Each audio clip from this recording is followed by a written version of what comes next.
Delhi blast case में अल-फलाह पर बड़ी कार्रवाई। विदेश भागने से पहले ही जावेद सिद्दीकी गिरफ्तार।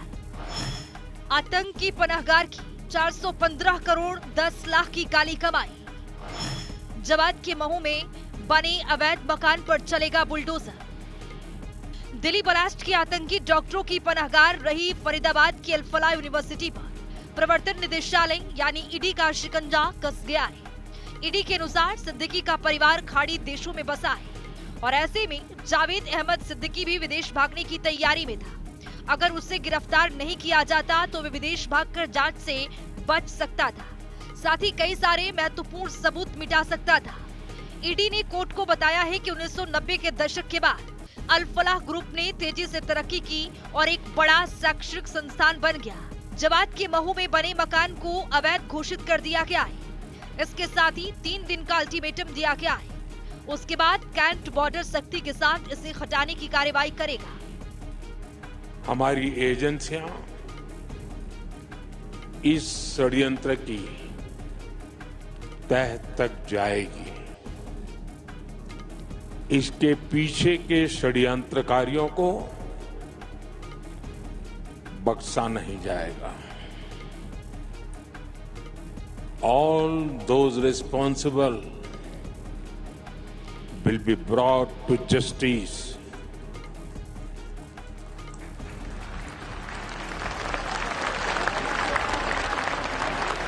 साथियों, सुरक्षा एजेंसियों की जांच में पता चला है कि अल-फलाह यूनिवर्सिटी में काम करने या पढ़ाई करने वाले 10 लोग लापता हैं। इनसे संपर्क नहीं हो पा रहा है। इनमें 3 कश्मीरी हैं, उनके फोन बंद आ रहे हैं। जम्मू कश्मीर और हरियाणा पुलिस इन्हें खोजने में जुटी है।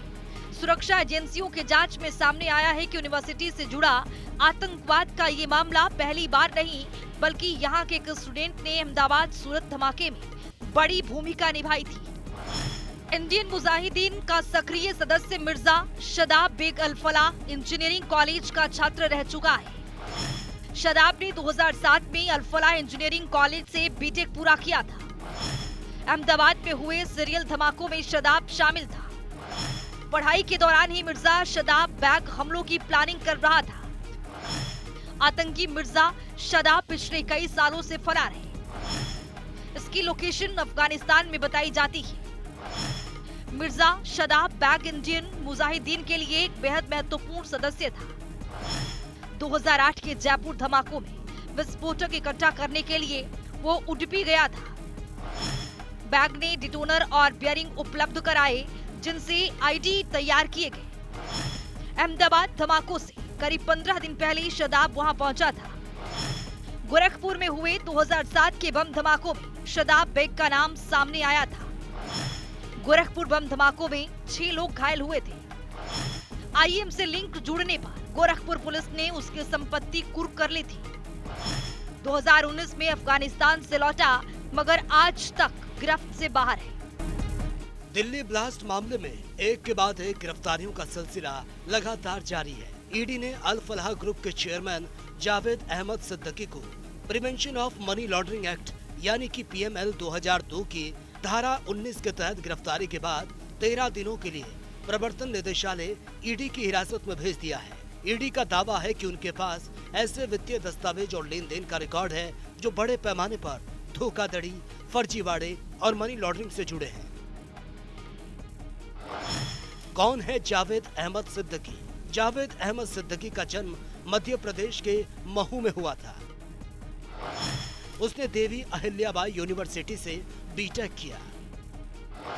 1992 से 1994 तक जामिया मिलिया इस्लामिया यूनिवर्सिटी में लेक्चरर भी रह चुका है। 1992 में अल-फलाह इन्वेस्टमेंट कंपनी में निदेशक के रूप में काम शुरू किया और बाद में जावेद अहमद सिद्दीकी ने अल-फलाह ट्रस्ट की स्थापना की। सिद्दीकी का व्यवसाय शिक्षा, सॉफ्टवेयर, वित्तीय सेवाओं तक फैला हुआ है। सिद्दीकी अल-फलाह चैरिटेबल ट्रस्ट के मैनेजिंग ट्रस्टी भी हैं। यही ट्रस्ट अल-फलाह यूनिवर्सिटी को संचालित करता है। सिद्दीकी पर पहले भी वित्तीय गड़बड़ी के आरोप लग चुके हैं। सिद्दीकी पर साल 2000 में धोखाधड़ी का मामला दर्ज हुआ था। 2001 में सिद्दीकी की गिरफ्तारी हुई। साल 2004 में निवेशकों का पैसा वापस करने की शर्त पर जमानत मिली थी। बिल्कुल ये तो सारा ईडी भी, एनआईए भी और जो भी इवन डिपार्टमेंट्स को बोला गया है कि ये सारे बैंक अकाउंट्स देखे जाएंगे और जब हम इन बैंक अकाउंट्स की ट्रेल बनाएंगे, ऐसा नहीं है कि वॉलेट अगर चाहे क्रिप्टो करेंसी के थ्रू भी क्रिएट किया गया, वो कहीं ना कहीं हमें उसका सोर्स मिल ही जाएगा। एक आदमी चाहे 10 वॉलेट भी बना ले, पर कहीं एक जगह तो सबसे पहले वो क्रिप्टो करेंसी खरीदी गई होगी, तो वो जिस सोर्स पे खरीदी गई होगी, there can be a layering of maybe 100 layers, पर अगर हम उसको लगातार देखते चले जाएंगे तो हमें उसका सोर्स मिल ही जाएगा। जैसे आईसिस से रिलेटेड हमें वॉलेट्स मिले थे, इसी तरह से इसमें भी मिलेंगे ही मिलेंगे। और यहाँ तो हमारे, क्योंकि JNK पुलिस का जो उन्होंने जब एक्स दिया था, उन्होंने उस पर लिखा था कि डॉक्टर के लिए, डॉक्टर उमर के लिए, कि भाई we have recognised you and तुम नहीं बचोगे, और तभी उसने हड़बड़ी में आके एकदम से बम ब्लास्ट वहां पे जाके किया। अदरवाइज जो सुनने में आता है कि 32 गाड़ियां थी और 32 जगह सीरियल ब्लास्ट होने थे, पर उसको लगा कि बाकी सब लोग पकड़ में आ गए हैं, तो मैं, जैसे होता है ना कि एक पर्सनल उसका डेडिकेशन था कि मुझे शहादत मिल जाए, तो वो शहादत मिलने के लिए वो फटाफट मस्जिद में गए और उन्होंने बाकी 31 का वेट नहीं किया और फटाफट कर दिया। तो ये लोग तो सभी पकड़े जाएंगे, स्पेशली जो इनके की लोग हैं वो जब पकड़ में आ गए हैं। अब एक बैंक अकाउंट अगर पकड़ में आ गया तो उस बैंक अकाउंट से हम सारे बैंक अकाउंट बहुत ही आराम से ट्रेस कर लेंगे। तो जो PM मोदी जी का कहना है वो बिल्कुल सही है कि हम बहुत ही जल्द इन सबको पकड़ लेंगे और इस टेरर का खात्मा होगा। लाल किला बॉम्ब ब्लास्ट के 11 दिन हो गए हैं, लेकिन दिल्ली अभी भी दर्द में है। दिल्ली बॉम्ब ब्लास्ट में अब तक 21 बड़े किरदार सामने आ चुके हैं, जिन्होंने इस पूरी साजिश को बुनकर उसे अंजाम देने में अहम भूमिका निभाई। आत्मघाती हमलावर डॉक्टर उमर उन नबी, युवाओं को ब्रेन वॉश करने वाली लेडी सर्जन डॉक्टर शाहीन, तार देने वाले आमिर रशीद अली जैसे किरदार शामिल हैं। जैश के इस नए मॉड्यूल में 21 से ज्यादा गिरफ्तारी संदिग्ध हिरासत में है। डॉक्टर उमर उन नबी, डॉक्टर मुजमिल और डॉक्टर आदिल अहमद भी इस फहरिस्त में शामिल हैं। आतंकी डॉक्टर्स के मददगार 2 मौलवी इश्तियाक और इरफान अहमद भी, उनको भी दबोच लिया गया है। मौलवी इरफान अहमद की शाह पर डॉक्टर आदिल अहमद ने पोस्टर चस्पा किए थे। संदिग्धों ने जैश ए मोहम्मद के पोस्टर नौगांव के आसपास चस्पा किए। मौलवी इरफान अहमद पैरामेडिकल स्टाफ के साथ एक मस्जिद में मौलवी है। उमर का मददगार इश्तियाक, मॉड्यूल का भंडाफोड़ होने के बाद उमर उन नबी फरार हो गया था। 31 अक्टूबर के बाद से वो भूमिगत रहा। मौलवी इश्तियाक ने उसे छिपने का ठिकाना दिया। उमर ने इश्तियाक को ही मदरसे का जिम्मा सौंपा। 10,000 की सैलरी वाले इश्तियाक ने 25 लाख रुपए में जमीन खरीदी। बमबाज जासिर बिलाल वानी उर्फ दानिश। NIA ने दिल्ली ब्लास्ट केस में जासिर बिलाल वानी को गिरफ्तार किया। अनंतनाग के काजीकुंड इलाके का रहने वाला है दानिश। दानिश हमास जैसे हमले के लिए ड्रोन रैकेट तैयार करने में जुटा था। जैश ए मोहम्मद और अंसार गजावत उल हिंद से दानिश जुड़ा हुआ है। आतंकी मॉड्यूल से जुड़ा दानिश सुसाइड बॉम्बर उमर उन नबी का करीबी था। दानिश ड्राई फ्रूट बेचने की आड़ में हथियार बना रहा था। धमाके वाली कार नासिर ने ही मुहैया करवाई थी। NIA ने आमिर राशिद अली को भी गिरफ्तार किया। कश्मीर का रहने वाला आमिर दिल्ली ब्लास्ट के बाद से ही फरार चल रहा था। आमिर के नाम पर ही वो कार रजिस्टर्ड थी। Assistant professor doctor Farooq Umar, Hapur के मेडिकल कॉलेज का assistant professor doctor Farooq Umar को भी दिल्ली पुलिस ने पकड़ा है। जम्मू का डॉक्टर फारूक 1 साल से अल फलाह कैंपस में था। फरीदाबाद की अल फलाह यूनिवर्सिटी से फारूक MBBS MD कर चुका था। देखिए, हमने लगातार कहा, पहला तो ये कंडेमनेबल है जिस तरह से दिल्ली का ब्लास्ट हुआ है। दूसरा कंसर्न ये है कि पहले इस उग्रवाद या मिलिटेंसी के रास्ते में कम पढ़े लिखे, कम समझदार लोग ज्यादातर इन्वॉल्व होते थे। मगर ये बहुत बड़ा कंसर्न है कि जिस तरह से ये एक्सपोज आ रहा है सामने कि इसमें ऑलमोस्ट पढ़े लिखे हाई क्वालिफाइड लोग इन्वॉल्व हो रहे हैं, इसका मतलब कोई बहुत बड़ा मामला पीछे से कहीं न कहीं चलाया जा रहा है। और देखा जाए तो ये कहीं न कहीं सिक्योरिटी लैप्सेस भी है। अगर इतने दिनों से, ये एक दिन का तो खेल है ही नहीं, बहुत दिनों से ये तैयारी हुई होगी, ये नेटवर्क तैयार हुआ हो तो कहाँ थी हमारी एजेंसी सोई हुई। तो वो दोनों तरफ। तीसरी चीज ये है कि पर्सन्स इन्वॉल्व होते हैं, जैसे इसमें ये डॉक्टर उमर है या मुजफ्फर है या क्या क्या नाम है इनके, तो उसका मतलब नहीं कि पूरे कौम को टैग किया जाए। कौम तो बहुत बड़ा है, ये सबका कंसर्न है। फर्द इन्वॉल्व है, इंडिविजुअल्स इन्वॉल्व है, उसकी तह तक जाने की जरूरत है। इन्वेस्टिगेटिंग एजेंसीज को पूरा नेटवर्क ढूंढ निकालना चाहिए, क्योंकि ये अदरवाइज पूरे देश के सिविलियंस के लिए बहुत बड़ा रिस्क फैक्टर है। तो ये एजेंसीज को देख लेना चाहिए, मगर इतना दिल्ली लाल किले के सामने हो जो हाई सिक्योरिटी एरिया माना जाता है, तो वहां पर इस तरह का ये ब्लास्ट हो, ये भी एक matter of concern. Delhi bomb धमाके में अब तक क्या कुछ हुआ? 17 अक्टूबर को कश्मीर में जैश के समर्थन में पोस्टर चिपकाए गए। 19 अक्टूबर को मौलवी इरफान अहमद की गिरफ्तारी हुई। 6 नवंबर को डॉक्टर आदिल अहमद को सहारनपुर से पकड़ा गया। 10 नवंबर को फरीदाबाद से डॉक्टर मुजम्मिल शकील की गिरफ्तारी हुई। 10 नवंबर को फरीदाबाद से बारूद का जखीरा पकड़ा गया। 10 नवंबर की शाम को लाल किला मेट्रो स्टेशन के पास बॉम्ब धमाका हुआ। 11 नवंबर को जैश की महिला विंग की मुखिया डॉक्टर शाहीन की गिरफ्तारी हुई। 14 नवंबर को लखनऊ से डॉक्टर शाहीन के भाई डॉक्टर परवेज अंसारी की गिरफ्तारी हुई। 17 नवंबर को उमर के दोस्त जासिर बिलाल वानी को पकड़ा गया।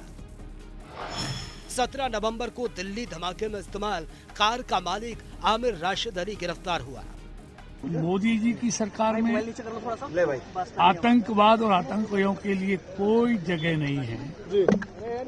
उनको जड़ से खत्म किया जा रहा है, चाहे आतंकवाद हो चाहे नक्सलवाद हो, सबको मोदी सरकार में तबाह किया जा रहा है। इसलिए कोई भी गुनाहगार जो भी इस आतंकवादी घटना में संलिप्त है, वो अगर पाताल में भी छिपा है, जैसा हमारे माननीय गृह मंत्री जी ने कहा है, तो उसको पाताल से भी खोद कर लाया जाएगा।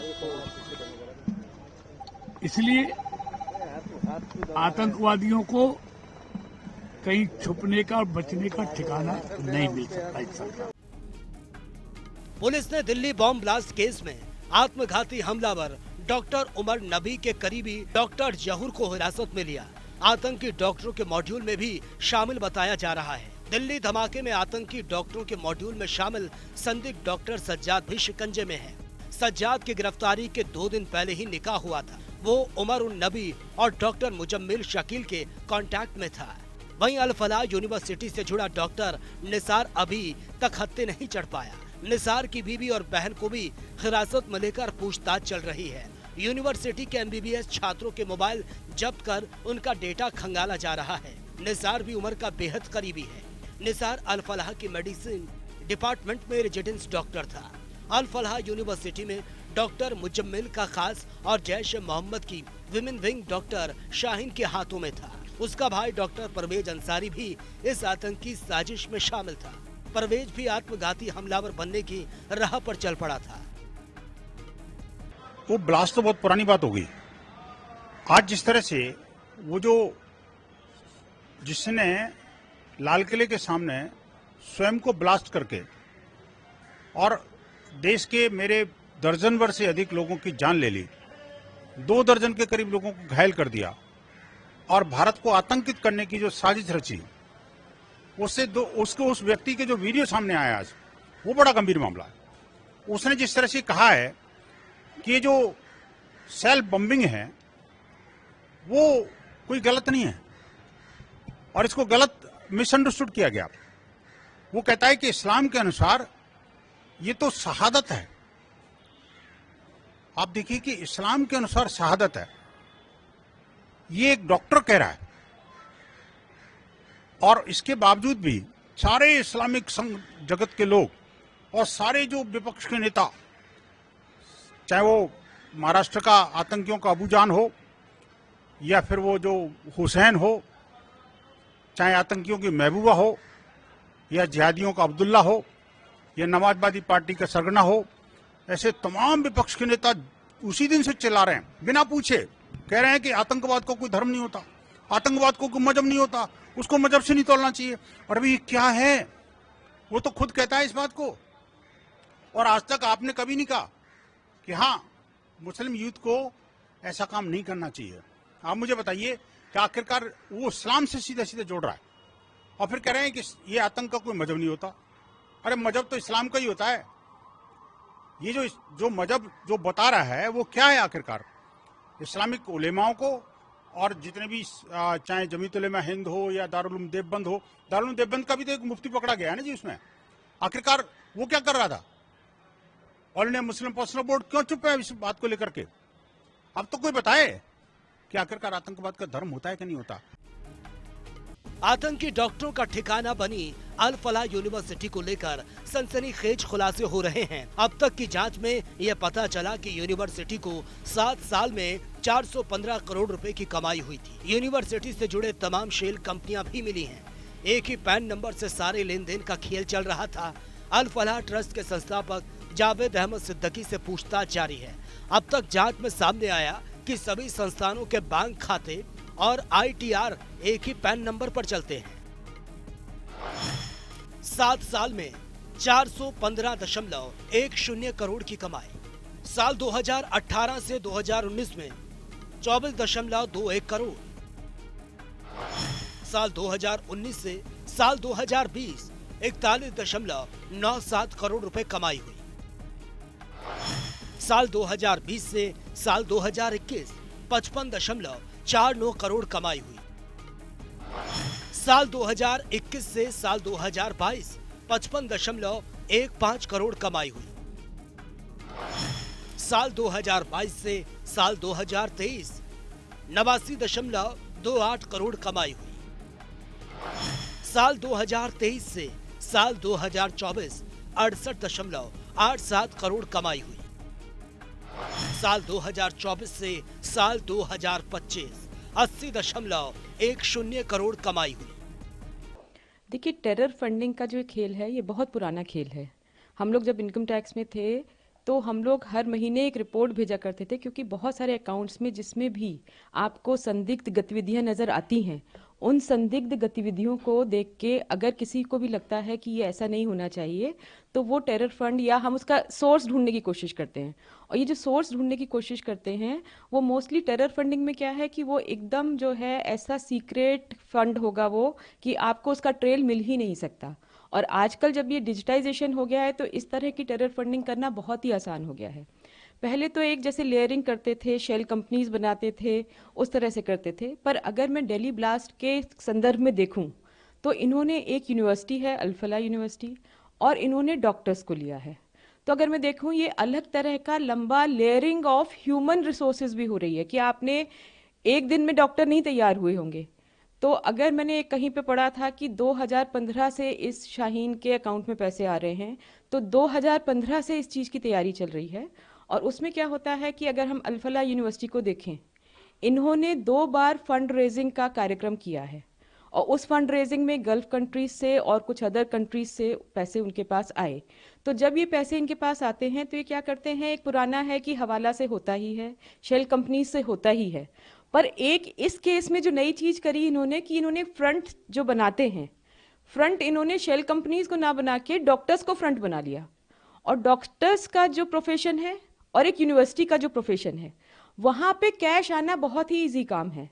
इन द सेंस अगर मेरे पास 10 डॉक्टर हैं, 10 डॉक्टर रोज कहें कि मैं प्रैक्टिस करता हूँ, रोज मेरे पास 5 मरीज आते हैं, 500 रुपया सबसे लेता हूँ, मैंने बस रसीद काटी, ये सिर्फ कागज का खेल है, मरीज नहीं आ रहे मेरे पास। पर उस कागज के खेल में मैंने रोज के 2500 रुपये जमा कर लिए।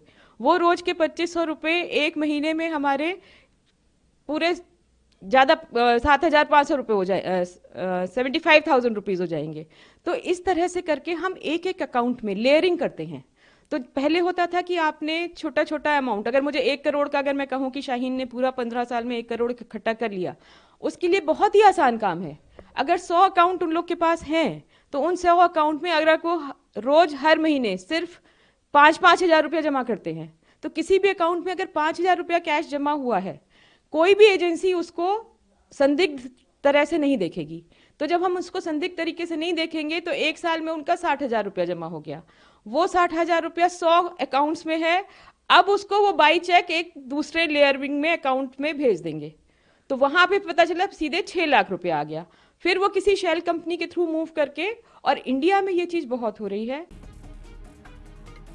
अल फलाह यूनिवर्सिटी के ITR में बड़े खुलासे हुए। जांच एजेंसियों ने वित्त वर्ष 2014-15 से लेकर ट्रस्ट ने साल 2014-15 और 2015 और 16 में 30.89 करोड़ और 29.48 करोड़ रुपए की कमाई दान में दिखाई है। साल 2016 से 17 से आगे की कमाई को शैक्षणिक आय दिखाना शुरू किया। वित्तीय वर्ष 2018 और 19 से 2024 और 25 तक आय में बड़ा इजाफा दिखाया गया। शैक्षणिक फीस और अन्य शुल्कों के नाम पर हर साल भारी रकम दिखाई गई। यूनिवर्सिटी की शुरुआत 20 एकड़ से हुई थी, 78 एकड़ तक इसका विस्तार हो गया।